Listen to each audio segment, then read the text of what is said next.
tema dessa manhã é o plano de Deus, a história do amor que não desiste. Nós temos um amor que não desiste de nós, e esse amor é o nosso Deus. Ouvi o seu Haroldo falar uma vez, e verdade é, que se a Bíblia fosse uma canção, ela teria um refrão, que está escrito em vários lugares. Coloquei um aqui, Jeremias 32, 38, que é: eles serão o meu povo e eu serei o seu Deus. Essa é a história do Deus de amor, do Deus que não desiste de nós, do Deus que tem um objetivo, desde a criação: habitar com o ser humano, habitar com a sua criação. E é por isso que a história ela se desenrola, e tem hora que parece que está tudo perdido, mas não existe absolutamente nada perdido. Deus tem um plano, e a história que caminha aí por mais de 6.000 anos, ela está totalmente sob o controle do Senhor. Ele é soberano e está no controle. Quando a gente converte, ou quando a gente vai evangelizar alguém fala: quero ler a Bíblia, por onde que eu começo? Normalmente a gente falava, começa pelo Evangelho de João, que é o mais fácil de você entender. Mas eu tenho pensado nos últimos anos que o melhor é a gente começar de Gênesis a Apocalipse. Porque a história, senão a gente só fica com a parte B da história. A história começa em Gênesis. É a história desse Deus de amor, que Ele um dia vai falar: eles são, não serão, eles são o meu povo, e eu sou o seu Deus. E nós estaremos todos juntos, os salvos, com Ele. O nosso Deus é esse Deus de amor, de promessa e de aliança. Ele é um Deus de amor, de promessa e de aliança. E tudo começa no Gênesis, na criação. Eu quero pedir que você preste muita atenção nessa palavra, porque ela é uma narrativa de Gênesis a Apocalipse, para você não perder nada e que o Espírito Santo esteja ministrando ao teu coração. Começa na criação, com esse Deus que diz: haja luz.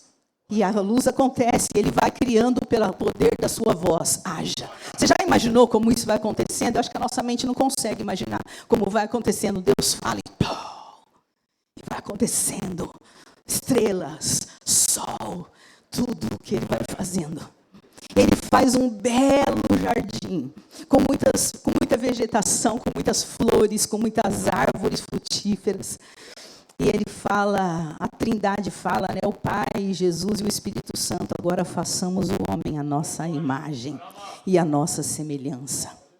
E Deus faz o homem à sua imagem, à sua semelhança, para se relacionar com esse homem, para habitar com esse homem. A Bíblia diz que todos os dias, na viração do dia, Deus vinha conversar com Adão e Eva no jardim. Imagina ali o Senhor caminhando com eles no jardim, perguntando: como foi o seu dia hoje, Adão? Porque havia ali uma primeira aliança, porque o nosso Deus é Deus de aliança, e a história mostra 7 alianças. Ele tinha feito uma primeira aliança com o homem, para o homem cultivar a terra, cuidar dela, frutificar. E comer de toda a árvore que estava plantada, menos de uma, a árvore do conhecimento do bem e do mal. Essa foi uma primeira aliança que o homem quebrou. E o Senhor ali: como foi seu dia hoje, Adão? Como é que estão as frutas? Como é que estão os animais? Tudo certinho por aí? Quero derramar hoje do meu amor sobre você, Adão. Quero dizer o quanto eu os amo. E já pensou, Adão e Eva: o Senhor é maravilhoso. Como esse ambiente é bom, Senhor. Como é bom estar com você, Senhor. Como é bom caminhar com o Senhor aqui. Já imaginou isso, meu irmão? E essa foi a primeira criação de Deus. A primeira família que o Senhor faz aliança. E dela surge toda a raça humana. Sabia que tem algo que a ciência já provou, você pode pesquisar isso, que a ciência já provou que todo ser humano, esteja ele no Brasil, na Indonésia, onde for, todo ser humano, ele procede de um só, eu não lembro o nome, se é DNA, não lembro. DNA de Eva. Todo ser humano nessa terra, ele descende de uma única mulher. Isso é provado cientificamente. É a raça que o Senhor começou ali.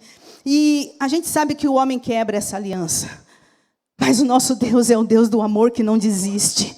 Ele é o Deus de amor, Ele é o Deus de promessa, Ele é o Deus de aliança. E quando o homem quebra essa aliança, que a inocência dele vai embora, porque ele andava nu, e havia ali uma inocência, porque o pecado não tinha entrado na raça humana, mas quando ele peca, ele percebe que está nu. E quando o Senhor vai procurar Adão, onde você está, Adão? E Adão está escondido, porque diz que está nu. O Senhor sabe o que aconteceu. Ele pecou, aquela aliança foi quebrada. E aí, então, ali a gente começa a ver o amor de Deus redentivo do Senhor. Porque o Senhor, um primeiro sangue é derramado no Éden. O sangue de um animal que é morto, para que com sua pele possa cobrir e fazer roupas para Adão e para sua mulher. Esse é o amor redentivo. Você está nu, eu vou te cobrir. E isso era um sinal de um sangue que derramou por nós lá na frente. Acontece uma segunda aliança, porque talvez a serpente, Satanás na serpente falou, agora eu acabei com tudo que ele fez. Não, ninguém acaba com aquilo que Deus fez. Assim como o Senhor cobriu, derramou o sangue no jardim, cobriu o homem e a mulher, o Senhor traz ali bênçãos e maldições dessa aliança que foi quebrada e fala para que a partir daquele momento, com o suor do seu rosto, o homem vai comer o seu pão, a mulher vai ter dores de parto e a serpente vai se arrastar para sempre. E ali o Senhor faz a segunda aliança, dizendo que um dia, Gênesis 3,15, essa é a aliança que ele faz com Adão. Eu vou pôr inimizade, ele fala para a serpente, eu vou pôr inimizade entre você e a mulher, entre a sua descendência e o descendente dela. Este lhe ferirá a cabeça e você lhe ferirá o calcanhar. Aleluia. Um dia isso aconteceria. Isso é o evangelho em Gênesis, chamado proto-evangelho. Satanás pensa que acabou. O homem quebrou uma aliança, mas um dia esse homem vai ser restaurado. O Senhor vai trazer redenção para esse homem. O Senhor vai trazer esse homem de volta através de Jesus que está na cruz. Que Satanás disse, eu feri, eu estou matando esse homem, mas o Senhor está pisando na cabeça de Satanás. Irmãos, esse é o Deus que não perde o plano, que o plano não se quebra na mão dele. Ele está soberano sobre todas as coisas. Ele é imutável. Deus não muda, Ele é justo. E na sua justiça, sim, o homem vai sofrer as consequências da sua queda. Nós temos sofrido até hoje as consequências da sua queda. Mas Ele é imutável. Ele fez uma aliança e Ele vai perpetuar essa aliança para toda a eternidade com o homem. Ele vai trazer o homem de volta para Ele. Tudo isso vai ser concretizado. Tudo isso vai ser concretizado, não está perdido. E aí começa então a relação de Deus com essa humanidade caída. E é nessa hora que nós vamos sobrevoar as Escrituras. Aperte o cinto e vamos lá. Oh Deus, toda a humanidade sofreu as consequências, mas toda a humanidade, ela é digna da redenção. Gênesis do capítulo 1 ao capítulo 11, você está com a sua Bíblia aí? Pega as folhinhas do 1 ao 11 e junta aí no seu dedinho. Quem tem Bíblia de papel.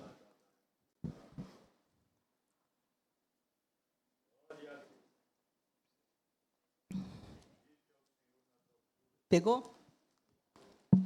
Olha o tantinho de folha que dá. Ó. Sabe quanto tempo tem aqui? Sabe quanto tempo tem aqui? 2000 anos de história. 2000 anos de história. Sabe o que tem tudo aqui? A história de amor de um Deus que vai buscar de volta esse povo e que no final Ele vai habitar para sempre com esse povo. É o Senhor falando conosco de Gênesis 1 a 11. São 2000 anos de história dessa humanidade que caiu. O Senhor trata aqui a história da formação para alcançar todos os povos, os judeus, os gentios, todos que estão na história. É o Deus que vai fazendo promessas, é o Deus que vai fazendo alianças. Na queda do homem, Adão e Eva têm 2 filhos, Abel e Caim. Um mata o outro. Acontece um primeiro homicídio na terra. A maldade vai se multiplicando, e chega num nível da corrupção humana que o Senhor diz que se arrepende de ter criado o homem. E Ele não vai destruir toda a humanidade. A redenção, o amor, o Deus de amor, o Deus de aliança, o Deus de promessa, Ele chama um homem, Noé, e diz para Noé que Ele vai destruir, mas que para que Noé construísse uma arca, para as pessoas que crescem na pregação de Noé, entrassem naquela arca para partir para uma nova era, para uma nova estação. Nós vemos o Deus que não destrói todo mundo por causa do pecado. Sempre há uma porta de amor, sempre há uma porta de redenção para aqueles que ouvirem a palavra, para aqueles que ouvirem a palavra da salvação. Irmão, eu quero dizer para você, tem um Deus que te ama muito mais do que você possa imaginar, muito mais do que a sua mente possa alcançar. Talvez você, nas suas dificuldades, nas lutas, nos seus conflitos, muitas vezes você tem se sentido sozinho. Eu quero que você veja comigo nessa palavra esse amor arrebatador do Senhor, que não nos abandona. A arca é uma oportunidade daqueles que ouvissem e acreditassem que o Senhor traria destruição, mas aqueles que entrassem, eles partiriam para um novo tempo em Deus. Continua essa mesma mensagem. A arca está aberta e há uma mesma palavra. O Senhor vai vir, o Senhor vai julgar a terra, mas aqueles que acreditarem que há um lugar de salvação em Jesus Cristo, venham e entrem nesse lugar com a gente. Aleluia. Aleluia. O Senhor, então, você conhece, Noé prega a palavra, os animais são enviados para dentro dessa arca, vem o dilúvio, mata todos aqueles que não quiseram ouvir essa palavra. E esses outros são transportados na arca para um novo tempo. Para um novo tempo. E o Senhor faz a terceira aliança com a humanidade, a aliança que Ele faz com Noé. Ele diz, eu nunca mais vou destruir a terra com água. E essa aliança, o símbolo dela é um arco-íris. Todas as vezes Ele diz que vocês virem isso, lembra que eu sou um Deus de aliança. Ele é um Deus de aliança, irmãos. E a humanidade, então, a partir de Noé, que tem 3 filhos, Sem, Cã e Jafé, começa a ser multiplicada na terra. São 3 filhos. Um dia Noé se embriaga e um dos seus filhos zomba de Noé e vem sobre eles, sobre os 3, bênção e maldição. O Senhor traz maldição, Noé traz palavra de maldição sobre o seu filho Cã, traz palavras de bênção sobre o seu filho Sem. Aqui são os capítulos de Gênesis, até o 9. O 10 vai falar sobre os descendentes dos filhos de Noé. E no capítulo 11, vai acontecer o surgimento das nações. Porque havia só uma língua na terra. Todo mundo tinha só uma língua. E Gênesis 11, do 4 ao 8 diz, depois vocês disseram, vamos construir uma cidade com uma torre que alcance os céus. Assim o nosso nome será famoso e não seremos espalhados pela face da terra.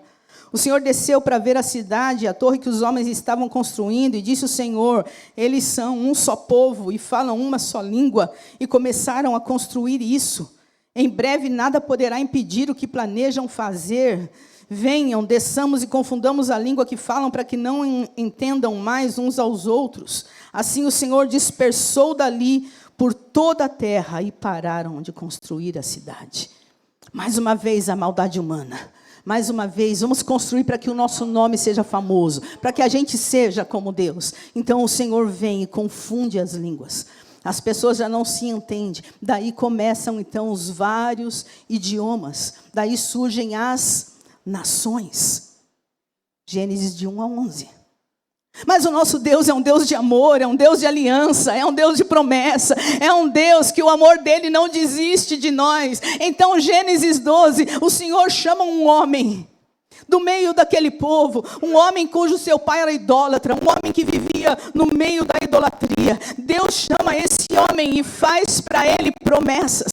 Deus chama esse homem e diz, a partir de você eu vou começar um povo.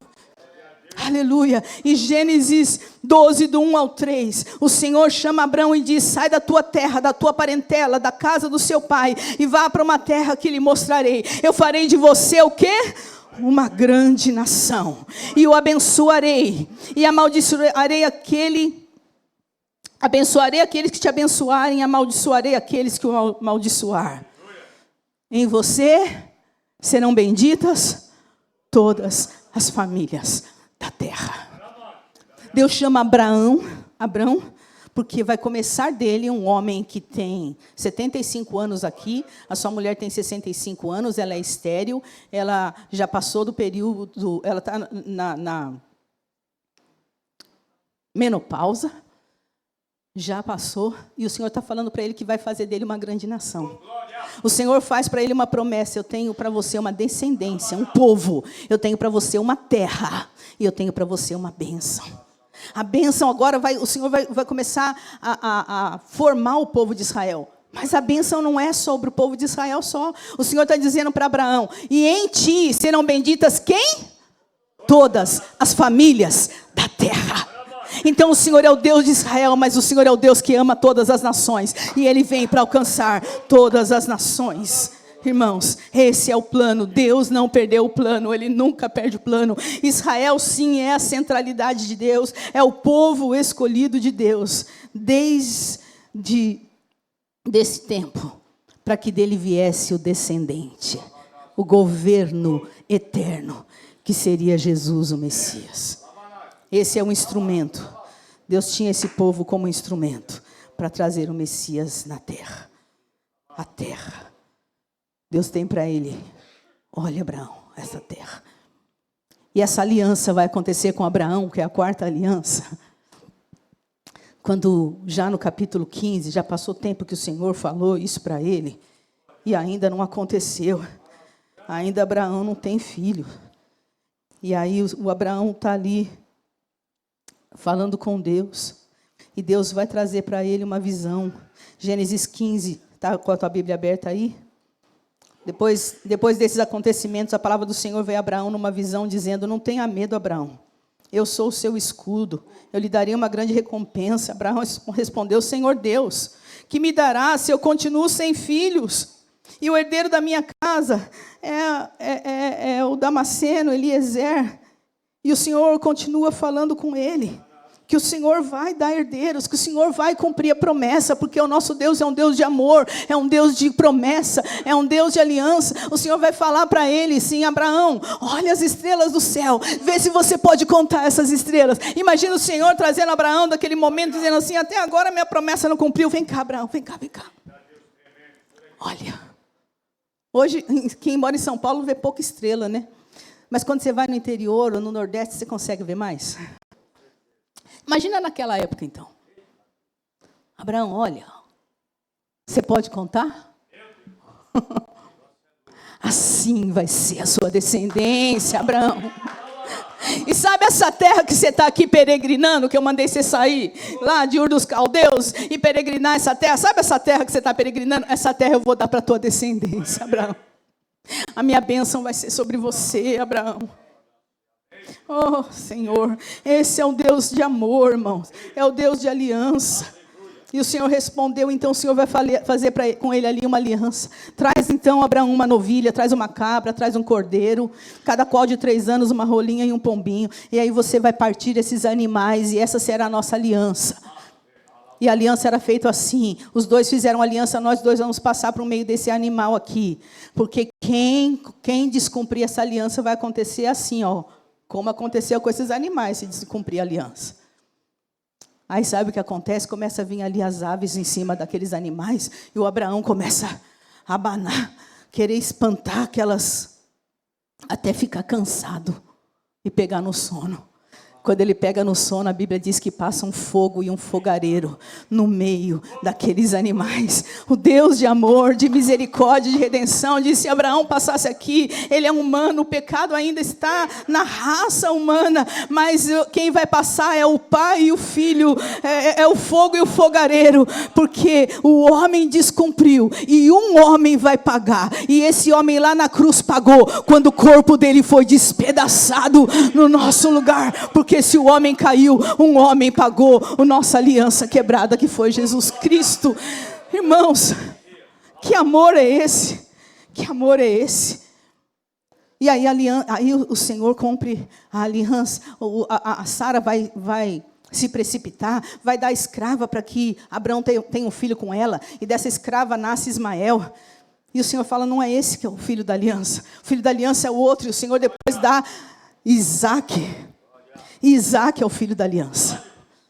Então, temos dois povos, o povo judeu, descendente de Isaque, e o povo árabe, descendente de Ismael. E o Senhor está salvando os árabes, irmãos, como de uma forma gloriosa, porque o Senhor também deu promessa para Ismael. Eles hoje estão perdidos em outra religião, hoje eles acreditam em Alá, hoje eles estão lá com aquela religião que não tem a ver com a palavra de Deus, mas o Evangelho está alcançando os árabes, porque também são filhos de Abraão.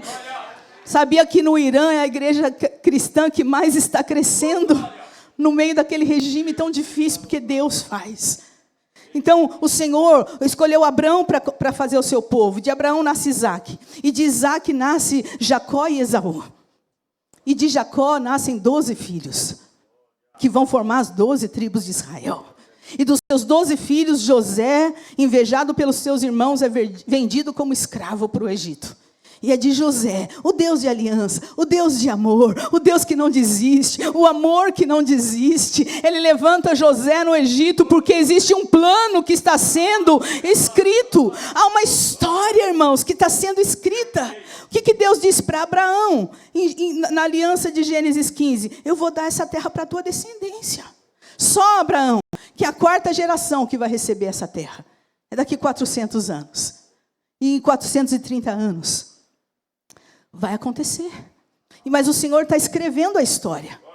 Quando José vai para o Egito, e você conhece a história de José, ele sofre ali calúnias, ele é preso injustamente, ele sofre decepções com um amigo que sai da prisão e não fala para ele, para Faraó. Mas no momento certo, o Faraó tem um sonho, e eles querem saber quem pode revelar sonho. E alguém diz: quem pode revelar sonho é o José, que está na prisão. Então chama esse moço aqui para revelar o sonho. E Deus está agindo na história, porque Deus tem um plano, e a história de amor que não desiste.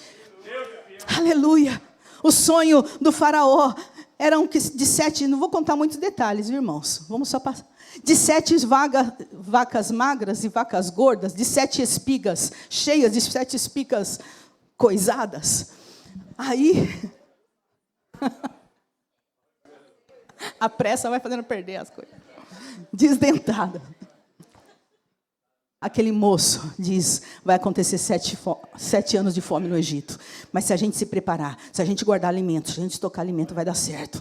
Você só precisa de um homem, Faraó, para governar e fazer tudo isso. Esse homem é você, José. Aleluia. E da descendência de Abraão se levanta um governador no Egito, e esse homem é José. De escravo para governador. E quando acontece fome na terra, todo mundo vem buscar comida no Egito. E aí, Jacó está passando fome com seus filhos e fala assim: vai lá buscar comida no Egito.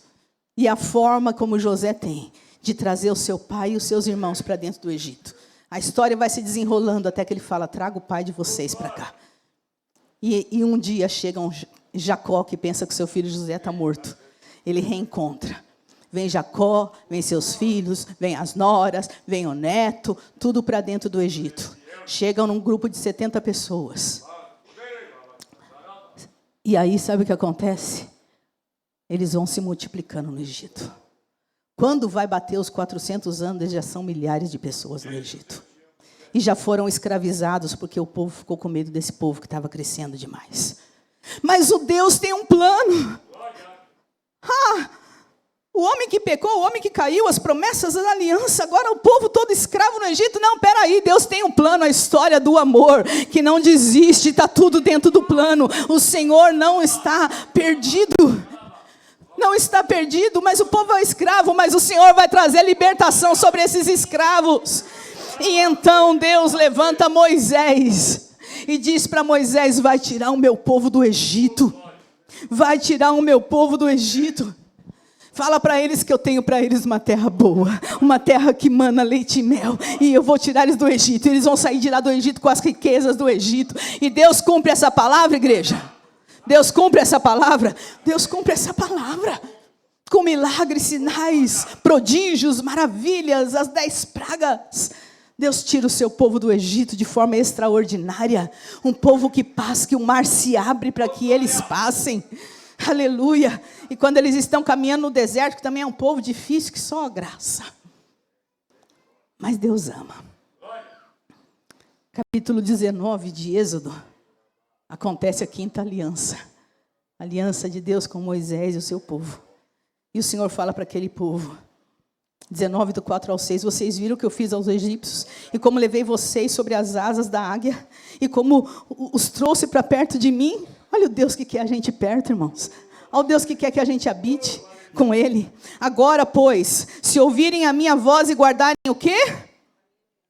Se ouvirem a minha voz e guardarem, vocês serão minha propriedade peculiar dentre todos os povos, porque toda a terra é minha, e vocês serão para mim um reino de sacerdotes e uma nação santa.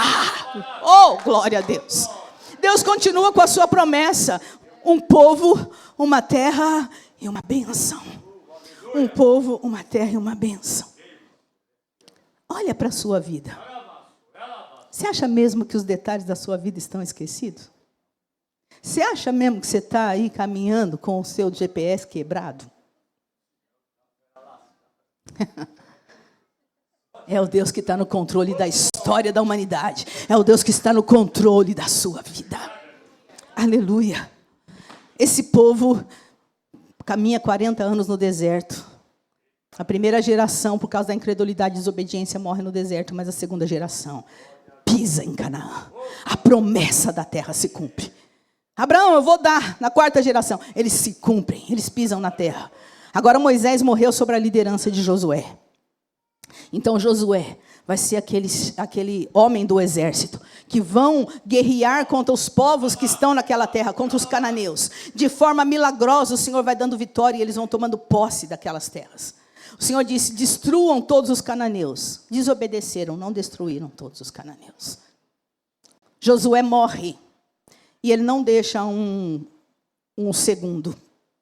E então a terra vai passar por 300 anos, onde alguns homens são levantados para liderar. São chamados juízes. O livro de Juízes conta esses 300 anos.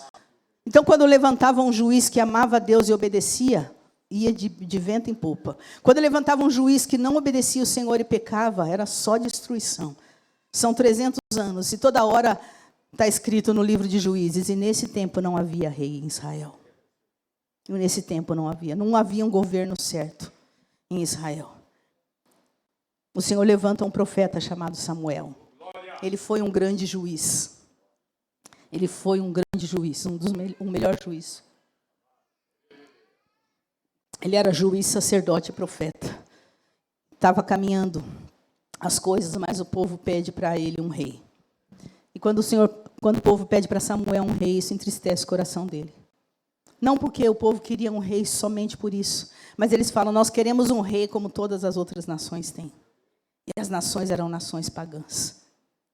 E é como se dissesse para Deus: o Senhor é o nosso rei, mas o Senhor não está bastando. A gente quer um rei. Mas o Senhor fala: Samuel, não fica triste não, que não é você que eles estão rejeitando, é a mim. Mas por misericórdia, esse Deus dá um rei chamado Saul, que a gente sabe que ele não vai perseverar na obediência. E o Senhor diz para Samuel: eu tenho um outro rei. Eu tenho um homem segundo o meu coração. Era um jovem, pastor de ovelhas, desprezado da sua casa, o menor da sua casa, que ele adorava a Deus enquanto cuidava das ovelhas. Ele tocava harpa E ele adorava, e ele era um salmista. E ninguém dava nada por ele, mas do céu o Senhor olhava, aquele menino lá no meio das ovelhas, adorando ao Senhor, era o Senhor e ele, era ele e o Senhor. O Senhor via como ele cuidava dessas ovelhas. O Senhor via como ele enfrentou um leão e um urso para proteger as ovelhas. Ele vê um coração apaixonado e disse: esse é o homem que vai reinar sobre Israel. Porque Deus tem um plano. A história do amor que não desiste. E Deus levanta Davi, ele faz um reinado maravilhoso. O povo que estava todo disperso, ele como um grande general de exército, ele unifica todo o povo de novo Israel. Ele guerreia contra as cidades e ele toma posse dessas cidades. Ele toma posse de uma cidade chamada Jebus. E da cidade de Jebus se torna Jerusalém. Aonde ele constrói o seu palácio, onde ele reina através de Jerusalém. E Davi é um exemplo do Cristo que vai reinar em Jerusalém. Ele traz a presença do Senhor para Jerusalém. Ele traz a arca do Senhor para Jerusalém. Ele coloca cantores e adoradores para adorar o Senhor 24 horas por dia. Esse Davi, ele tem um desejo no seu coração. Porque até então, ali era uma tenda, a tenda de Davi. Ele falou assim: eu moro nesse palácio tão bonito, e o meu Deus está em tendas de pano. Eu quero construir um lugar para o Senhor. Eu quero construir uma casa para o Senhor. E ele diz: eu não darei descanso aos meus olhos, enquanto eu não construir um lugar para a presença do Senhor. Aleluia. Ele deseja construir isso, e o Senhor usa um profeta, Natã, para dizer: oh Davi, por acaso eu pedi alguma casa para você? Eu não estou habitando esse tempo todo com os homens, mas o Senhor gostou desse coração. Mas porque você falou, eu tenho mais uma promessa, eu tenho mais uma aliança. Essa é a 6ª aliança. E o Senhor diz a Davi, segundo Samuel 7,16: quanto a você, a sua casa e o seu reino serão firmados para sempre diante de mim. O seu trono será estabelecido para sempre. Porque foi um homem que amou a presença, foi um homem que amou o Senhor. Ele teve uma queda, teve. Ele pecou feio, pecou. Mas ele teve um coração arrependido verdadeiramente. Davi, eu tenho uma aliança, não vai faltar. O seu trono vai ser estabelecido para sempre. E aí quando a gente está na Bíblia, a gente fala assim: mas como assim? Que trono que vai ser estabelecido para sempre? Porque quando Davi morre, Salomão se levanta. E quando Salomão morre, o reino se divide. O filho dele não segue os bons conselhos. Então as 12 tribos se dividem. 10 tribos ficam com o rei, 2 tribos ficam com outro rei. Mas como é assim? E passam-se anos. Reinos do norte e reinos do sul.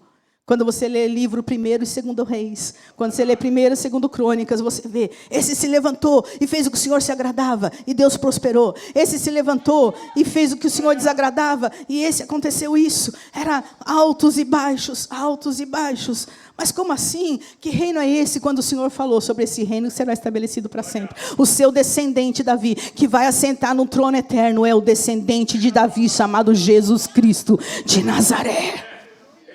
É um plano de Deus correndo na história. Esse povo desobedece tanto a Deus.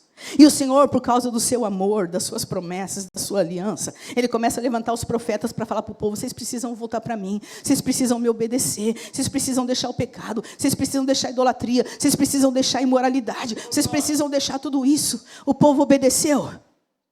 Não. Havia uma condição: se vocês não obedecerem, vocês serão levados cativos para a Babilônia. E porque o povo não obedeceu, o povo é levado para o cativeiro. E fica lá por 70 anos. Mas o nosso Deus é um amor que não desiste. É um amor que não desiste. Ele quer habitar para sempre com o homem. Ele não desiste de você, meu irmão. Ele não desiste do seu povo. Ele não desiste. Os 70 anos de cativeiro, ele levanta profetas para animar aquele povo. Vocês estão aqui, mas olha, vocês vão voltar. Jeremias disse, deu a data: depois de 70 anos vão voltar. Vocês podem construir em Babilônia, mas vocês vão voltar. Vocês vão restaurar. Jeremias, Ezequiel, profetas que estão falando sobre a restauração.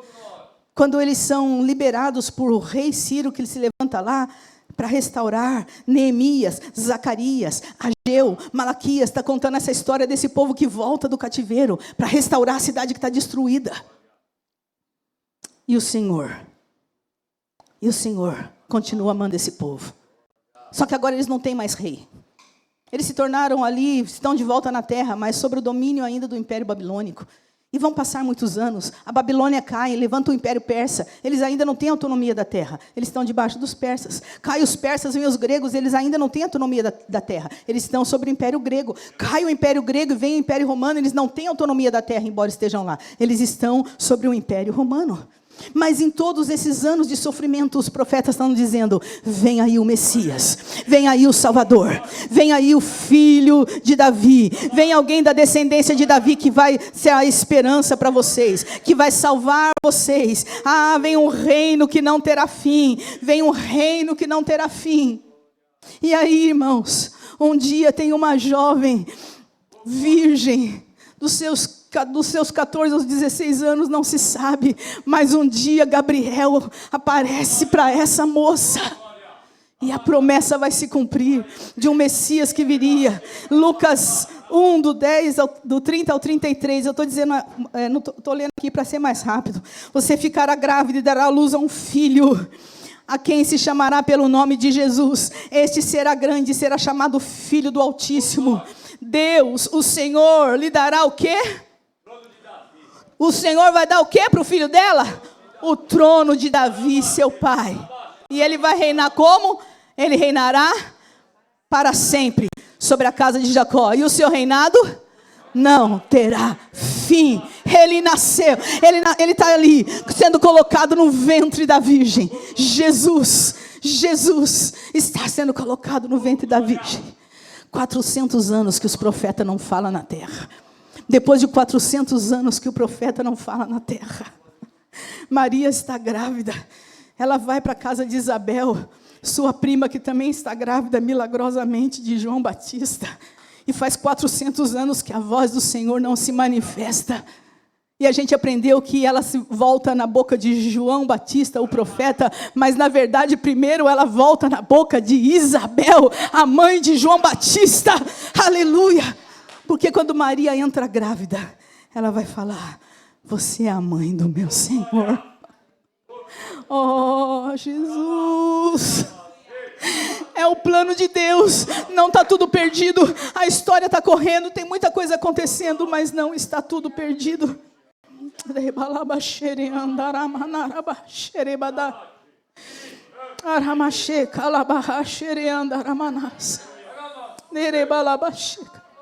Quando Zacarias estava no templo oferecendo o sacrifício, Gabriel aparece para ele falando que a Isabel vai estar grávida. Ela gravida primeiro do que Maria. Ele fala: esse que vai nascer, ele vai à frente do Altíssimo, ele vai preparar o caminho do Senhor.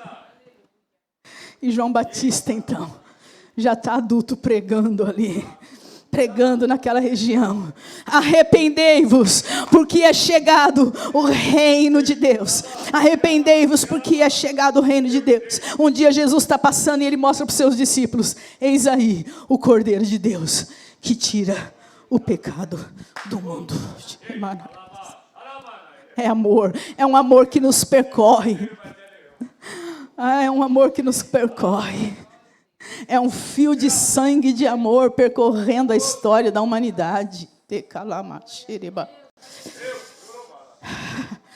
E os discípulos de João, André começa a seguir Jesus. Ele crê que ele é o Messias. André vai chamar o seu irmão Pedro e diz: Pedro, eu achei o Messias. E um vai chamar outro. E alguém vai chamar Natanael. Natanael, nós encontramos o Messias.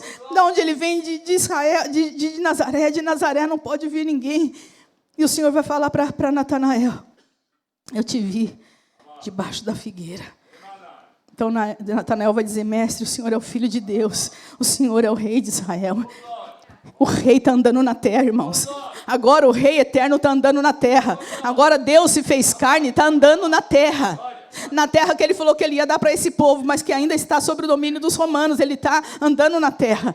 E ele se revela para a mulher samaritana. Ele diz para ela: eu sou o Cristo. Aleluia. Deus revela para Pedro.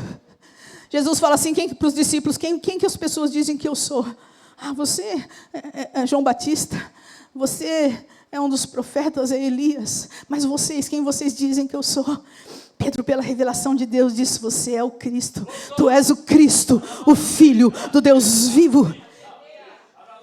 Você é o Cristo, o Filho do Deus vivo. Deus andando nessa terra, irmãos. Ele multiplica os pães, Ele cura enfermos. Ele vai para o templo, ele limpa o templo. Ele está dizendo, não pode ser assim, a minha casa tem que ser casa de oração para todos os povos. Esse Deus sabe para que Ele veio. Ele não veio para reinar naquela hora, Ele veio para morrer naquela hora. A expectativa deles é, Ele veio agora fazer justiça, porque Ele vai acabar com os romanos. Não, não era aquela vez Ele veio para morrer pelos nossos pecados. Ele veio para nos tirar de um império, mas não do romano naquela hora, do império das trevas, para nos colocar sobre o reino do Filho do seu amor. Faltando pouco para Ele concluir o seu plano na primeira vinda, Ele olha para Jerusalém, Ele chora, porque Ele sabe que Jerusalém recebeu o seu rei e não reconheceu. Rejeitaram o seu rei. Depois que Ele passa pelo templo e faz aquela limpeza, os discípulos mostram, falam, mas olha, Senhor, olha essa estrutura, olha esse templo. Ele diz, não vai ficar pedra sobre pedra que não seja derribado. E aí eles vão fazer uma pergunta para o Senhor, Senhor, mas quais são os sinais da sua vinda, do fim do mundo? Eles ainda não discerniam, estavam achando que era naquele tempo.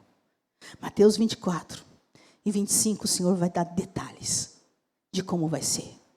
E muitas coisas estão se cumprindo nos nossos dias. Nos nossos dias.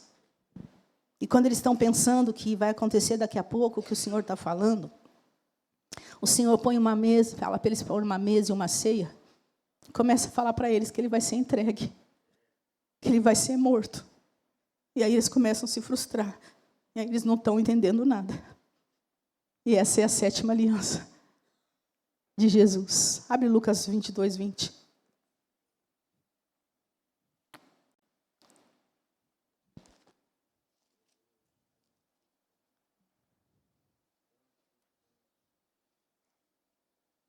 Acharam? Vamos colocar um pouquinho antes. Lucas 22, 14. Chegada a hora, pôs-se Jesus à mesa e os apóstolos estavam com ele. Então Jesus lhe disse, tenho desejado ansiosamente comer essa Páscoa com vocês, antes do meu sofrimento. Pois eu lhes digo que nunca mais comerei, até que ela se cumpra no reino de Deus. Pegando o cálice, depois de ter dado graça, disse, pegam, repartam entre vocês. Pois eu digo a vocês que de agora em diante, não beberei mais do fruto da videira, até que venha o reino de Deus. E pegando um pão, tendo dado graças, partiu e deu, dizendo, isso é o meu corpo que é dado por vocês, façam isso em memória de mim. Versículo 20, do mesmo modo, depois da ceia, pegou o cálice, dizendo, esse cálice é o quê, irmãos? Esse cálice é a nova aliança no meu sangue derramado por vocês. É a aliança do sangue de Jesus, derramado por nós, para apagar todo o domínio do pecado que entrou lá no Gênesis. Jesus morreu em nosso lugar. Quando a morte entrou no mundo, sobre toda a raça humana, e essa morte era eterna, Jesus morreu a nossa morte, para nós vivermos a sua vida. E quando Satanás achou que tinha matado o nosso Senhor, quando ele achou que ele tinha mais uma vitória, ele esqueceu que ele feriria a cabeça, mas ele se feriria, pisaria na sua cabeça. Tu lhe ferirás a cabeça e ele, com o calcanhar, vai pisar. No terceiro dia, Jesus ressuscitou. No terceiro dia, Jesus ressuscitou. Ele apareceu para muitos. Ele apareceu para Maria Madalena. Ele apareceu para os discípulos no caminho de Emaús, ensinando as Escrituras. Ele apareceu para mais de 500 irmãos. E por 40 dias, Jesus andou ressurreto nessa terra. Por 40 dias, ele andou, irmãos, nessa terra. Atos 1:3. está breve a hora que o Senhor vai ser levado aos céus.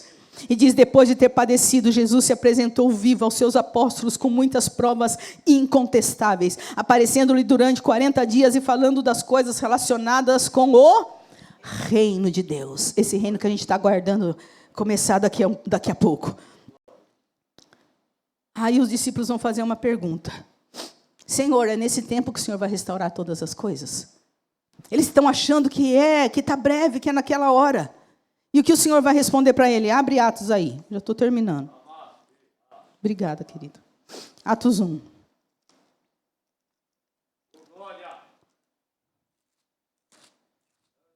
Atos 1. 6. Então os que estavam reunidos com Jesus perguntaram, será esse o tempo que o Senhor irá restaurar o reino a Israel? Versículo 7, Jesus, não cabe a vocês conhecer os tempos ou épocas que o Pai fixou pela sua própria autoridade. Não é esse tempo, não cabe a vocês saber o tempo. Mas eu tenho uma resposta para vocês, é isso que Jesus está querendo dizer. Versículo 8. Mas qual que é esse tempo? Vocês receberão poder ao descer sobre vocês o Espírito Santo, e vocês serão minhas testemunhas. Onde? Em Jerusalém, como em toda a Judeia, Samaria e até os confins da terra. Aleluia, vocês são o meu povo, o povo de Israel, o povo judeu. Não é a hora de eu restaurar o reino. A hora agora é de vocês ser cheios do meu Espírito Santo e vocês ser testemunhas aqui, no meio dos judeus em Jerusalém, na Judeia, na Samaria. Mas vocês vão aos confins da terra, vocês vão para todas as nações, porque eu amo a todas as nações. A parte de vocês agora é pregar o evangelho para todas as nações. Aleluia, as nações precisam ser alcançadas. As nações precisam ser alcançadas. E então, ele virá. Quando as nações forem alcançadas, ele virá. Quando o evangelho for pregado, o evangelho do reino, ele virá. Quando ele está subindo, os anjos aparecem, que vocês estão olhando para esse Jesus que está subindo. Do mesmo lugar que vocês estão vendo ele subir, vocês vão ver ele descer. Jesus vai voltar. E a partir de Atos 2, nasce a igreja. Nasce a igreja do Senhor. Nasce essa igreja. Pedro vai dizer, vocês antes não eram povo, mas agora vocês são povo de Deus. Israel é povo, mas vocês estão sendo benditas por causa de Abraão. Famílias benditas por causa de Abraão. Atos 2, vem o Espírito Santo sobre os judeus. Atos 10, o Senhor manda Pedro ir na casa de um gentil chamado Cornélio. E o Espírito Santo derrama sobre os gentios. E o Espírito Santo vai se espalhando. E a obra vai se espalhando até os confins da terra. Até os confins da terra. Somos gentios, mas ligados na videira, que é Israel. Os irmãos podem subir no louvor. Romanos 11, do 17 ao 18. Paulo falando sobre nós gentios e sobre os judeus. Se porém alguns dos ramos foram quebrados, e você, sendo oliveira brava, que somos nós, foi enxertado no meio deles e se tornou participante da raiz da seiva da oliveira. A oliveira é Israel. A gente era oliveira brava, a gente foi enxertado na oliveira. Ele fala, não se glorie contra os ramos, mas se você gloriar, lembre que não é você que sustenta a raiz, mas a raiz que sustenta você. Então é um povo amado de Deus, Israel. E nós somos amados junto com eles. Esse é o Deus de amor, de misericórdia, de promessa. E ele vai voltar. Ele vai voltar. Guerra em Israel e Irã. Está escrito aqui. Tudo que está acontecendo está escrito aqui. Tudo que você vê na televisão está escrito aqui. Toda a maldade, todas as atrocidades, toda a injustiça, toda a corrupção, toda a guerra. Todo clima que está maluco, está tudo escrito aqui. Em breve o rei virá. Em breve o rei virá. E por que eu trago essa palavra? Para falar desse amor, desse Deus de amor, de promessa e de aliança. É para lembrar a gente que a gente é amado. É para lembrar a gente que a nossa história não está jogada ao léu. Nós temos um Deus sentado no trono. E é para lembrar a mim e a você que nós temos coisas que nós precisamos colocar em prática. E elas são, bem rápido, pode colocar para mim. Nós precisamos pedir mais revelação desse amor de Deus por nós. E corresponder a esse amor. Na quarta-feira a gente estava orando aqui, veio muito forte no meu coração. Para orar que muitas vezes a gente não tem consciência de quanto a gente é amado. Porque se nós tivéssemos, a gente não ia estar chorando. A gente não ia estar com incredulidade. A gente não ia achar que tudo acabou. Quanto mais a gente entende quanto somos amados, mais a nossa fé aumenta. Mais a gente chora menos, assim, que não precisa estar chorando, porque o Senhor está no controle. Então, irmãos, nós precisamos orar todo dia. Senhor, eu sei que o Senhor me ama, mas que isso não seja só a verdade na minha mente racional, mas que o Senhor traga no meu espírito, no meu coração, em todo o meu ser, o quanto eu sou amado e o quanto eu sou cuidado. E quando eu começar a entender o quanto eu sou amado, o quanto eu sou cuidado, eu vou me entregar a esse amor, eu vou me devotar a esse amor, eu vou santificar a minha vida por aquele que morreu por causa do meu pecado. Eu vou colaborar com esse Deus. A conclusão da nossa palavra é para que nós coloquemos essas coisas em prática. Nós precisamos ansiar e nos preparar para a volta do Senhor. Nós precisamos ser essa noiva que vai se santificando, que vai se purificando, que vai buscando mais o Senhor, porque Ele vem buscar uma noiva que tem veste limpa. Nós precisamos ser uma casa de oração para todos os povos. As reuniões de oração são as reuniões que tem menos gente na igreja. Mas glória a Deus por causa dos 10 ou 15. Nós precisamos ser uma igreja que intercede. Maranata, ora vem Jesus. Uma igreja que intercede: Senhor, salva o seu povo Israel. Senhor, salva o seu povo no Oriente Médio. Nós precisamos ser uma igreja que intercede, porque as orações estão subindo e estão enchendo as taças. Até que o Senhor volte. O Senhor vai voltar quando as taças estiverem cheias da oração dos santos. Nós precisamos contribuir pregando o Evangelho. Ele falou: vocês têm que pregar o meu Evangelho. Jerusalém, Samaria, Judeia, confins da terra. Temos pregado o Evangelho? Hoje é 29 de junho. Quantas pessoas você, eu, ganhamos para Jesus nesse semestre? Quantas pessoas nós investimos nesse semestre? Quantas pessoas nós discipulamos? Quantas pessoas nós fomos atrás? Quantas pessoas nós somos intencionais em trazer essas pessoas para Jesus nesse semestre? Eu não posso ser egoísta de querer um rei que venha para mim.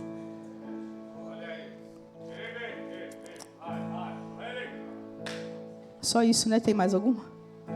Teria muito mais coisas, mas resumidamente é isso. Temos um rei voltando. Temos um rei sobre nós. Fique em pé. Temos um rei sobre nós. Feche os seus olhos. O Senhor nos chama, meus irmãos, para nós vivermos a luz desse dia. O Senhor nos chama, irmãos, para nós termos essa bendita esperança. Oh, nós temos um Deus que quer habitar com a gente para sempre. Que desde a queda do homem em Gênesis, Ele não desistiu. E Ele está sempre dizendo: eles serão o meu povo, e eu serei o seu Deus. Apocalipse conta que quando Jesus voltar, a igreja, formada de judeus e gentios, vai se casar com o Cordeiro. Nós vamos nos assentar na mesa do Cordeiro. E Jesus, que diz que só vai tomar o suco da uva no seu reino, Ele vai tomar o suco da uva e quebrar esse jejum com a gente sentado na mesa com Ele. Ele anseia por esse encontro, igreja. Jesus anseia por nos encontrar. Ele está buscando um reino de sacerdotes, de homens e mulheres que o adorem constantemente. Ele está nos esperando de volta no jardim. Ele vai voltar, Ele vai reinar na terra. Ele vai voltar e vai reinar na terra. Jerusalém vai ser a sede do governo do Messias. A nossa terra vai ser destruída quase completamente, mas ela vai ser restaurada por Jesus e por todos os santos que vão restaurar a terra. Irmãos, essa era vai acabar. Essa era está acabando. Mas o Senhor tem uma nova era. É a era do Filho de Deus, do Rei Jesus, que vai reinar sobre a terra, onde não vai haver dor, nem clamor, Nós precisamos ansiar por esse dia. Senhor, nós oramos, Pai. Revela mais o seu amor para cada um de nós. Revela nos nossos corações mais o seu amor. Deus, que nós possamos entender que não somos largados, que não somos órfãos. Nós temos um Pai que nos ama tanto que deu o Filho dele para morrer no nosso lugar, Jesus. Oh, Senhor, Deus, coloca temor nos nossos corações. Temor para nós corrermos do pecado, para nós renunciarmos aquilo que não te agrada. Nós queremos ser uma noiva preparada e adornada, esperando a sua volta, Jesus. Senhor, nos desperta para a oração, nos desperta para a intercessão, nos desperta para o jejum. Oh Deus, tira-nos do lugar do comodismo. Nós queremos ser casa de oração para todos os povos. Deus, acende em cada um de nós o amor pelo perdido. Deus, que nós possamos pregar o evangelho. Não é só nosso, não é só nosso, não é só nosso. Que nós possamos interceder. Você é amado de Deus. Você é amado de Deus. Você é amado de Deus. Você é amado de Deus. Senhor, envolve cada um aqui hoje com o seu amor. Envolve cada um com o seu amor. Irmão, você não está esquecido. Irmão, você não está desamparado. Irmão, a sua história não está perdida. Irmão, Jesus está no controle da sua história. Jesus está no controle da sua vida. Jesus está sentado no trono. Ele não perdeu. Ele não desiste de você. Ele não desiste de você. Ele está te esperando como o pai que espera o filho pródigo. Ele está dizendo a nós que somos os filhos mais velhos que nos tornamos religiosos. Despertem pelo meu reino, por tudo que eu já fiz por vocês. Despertem.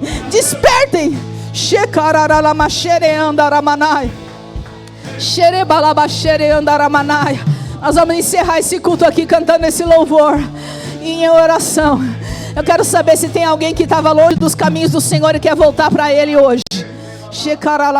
Que você venha aqui à frente. Se você estava longe dos caminhos do Senhor, você quer renovar o seu compromisso. Se você nunca recebeu Jesus.